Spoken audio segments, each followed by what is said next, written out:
साल 1162 के आसपास एक ऐसे क्रूर शासक का जन्म हुआ जिसने आगे जाकर दुनिया की आधी से ज़्यादा ज़मीन पर हमला करके कब्जा कर लिया। उसका नाम है चंगेज़ खान। मंगोलिया में चंगेज़ खान एक बहुत बड़ा नाम है। हालांकि दुनिया भर में वो अपनी क्रूरता के लिए फेमस है, लेकिन मंगोलियन लोग आज भी उसे ईश्वर का दर्जा देते हैं। आज मैं आपको चंगेज़ खान से जुड़े हुए 10 ऐसे फैक्ट्स बताऊंगी जो आपने कभी नहीं सुने होंगे। नंबर 1। चंगेज़ खान का जन्म साल 1162 के आसपास आज के साउथ मंगोलिया में ओनोन नदी के पास हुआ था। उसके पिता से हारे गए एक शत्रु के नाम पर उसका पहले नाम तेमोजीन रखा गया था। जब चंगेज़ खान पैदा हुआ था तब उसके राइट हैंड की हथेली पर एक खूनी धब्बा था। चंगेज़ खान के पिता का नाम येसुगेई था, जो कि कियात कबीले का मुखिया था। चंगेज़ खान के 3 सगे भाई और एक सगी बहन थी, साथ ही 2 सौतेले भाई भी थे। सिर्फ 12 साल की उम्र में उसके पिता ने एक शक्तिशाली सरदार की बेटी बोरते के साथ उसकी शादी कर दी। शादी के कुछ ही समय बाद उसकी पत्नी का किडनैप हो गया और अपनी पत्नी को छुड़ाने के लिए चंगेज़ खान को कई लड़ाइयाँ लड़नी पड़ी। नंबर 3। जब चंगेज़ खान सिर्फ 9 साल का था तब उसके पिता येसुगेई को जहर देके मार दिया गया था।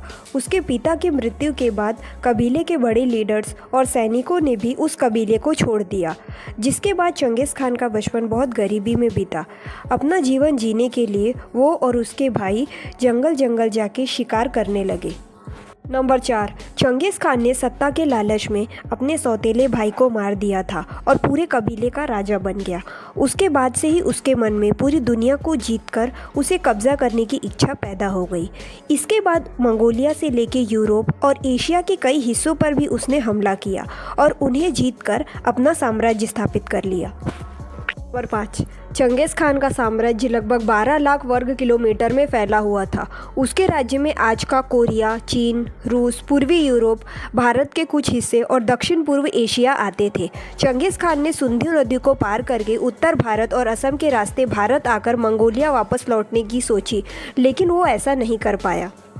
नंबर 6। कहते हैं कि चंगेज़ खान के पास इतना पैसा और ज़मीन थी कि उसका हिसाब लगाना मुश्किल था और न ही ये संपत्ति कभी उसकी ज़िंदगी में काम आई। चंगेज़ खान पर राइटर जैक वेदरफोर्ड ने एक किताब लिखी थी। उसमें उन्होंने कहा है कि पूरी ज़िंदगी भर लूटकर सारी दुनिया का पैसा इकट्ठा करने वाले चंगेज़ खान ने कभी खुद या अपने परिवार के लोगों पर खर्च नहीं किया। मरने के बाद भी उनका एकदम साधारण तरीके से किसी गुमनाम जगह दफनाया गया। नंबर 7। चंगेज़ खान शुरुआत में एक मंगोल साम्राज्य का शासक था और बौद्ध धर्म को मानता था। चंगेज़ खान अपने पावर, क्रूरता और लोगों से ज़मीन हड़पने के लिए फेमस था। एक रिसर्च के मुताबिक चंगेज़ खान ने अपने हमलों में इस कदर लूटपाट और खून खराबा किया कि एशिया से चीन, अफ़गानिस्तान, उज़्बेकिस्तान, तिब्बत और बर्मा जैसे देशों की आधे से ज़्यादा पॉपुलेशन ख़त्म हो गई। कहते हैं कि उसके हमले में लगभग 4 करोड़ लोग मारे गए थे। नंबर 8। कहते हैं कि चंगेज़ खान ने दर्जनों शादी की थी। उन शादियों से उसे कम 200 बेटे थे।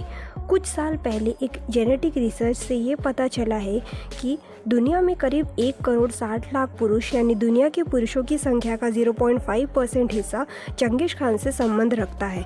कहते हैं कि पाकिस्तान के हज़ारा कबीले के लोगों में चंगेज़ खान का ही खून है और वे खुद को मंगोल भी मानते हैं। नंबर 9। कहते हैं कि मंगोल साम्राज्य के लोग कजाकिस्तान, तुर्किस्तान और तुर्की आदि जगहों पर आगे जाके फैल गए। बाद में उन्होंने बौद्ध धर्म को छोड़ दिया और इस्लाम धर्म को अपना लिया और आगे जाके यही मंगोल लोग मुग़ल हो गए। हालांकि इस पे आज भी रिसर्च शुरू है। नंबर 10। चंगेज़ खान ने कभी भी किसी को अपना चित्र बनाने की इजाज़त नहीं दी थी।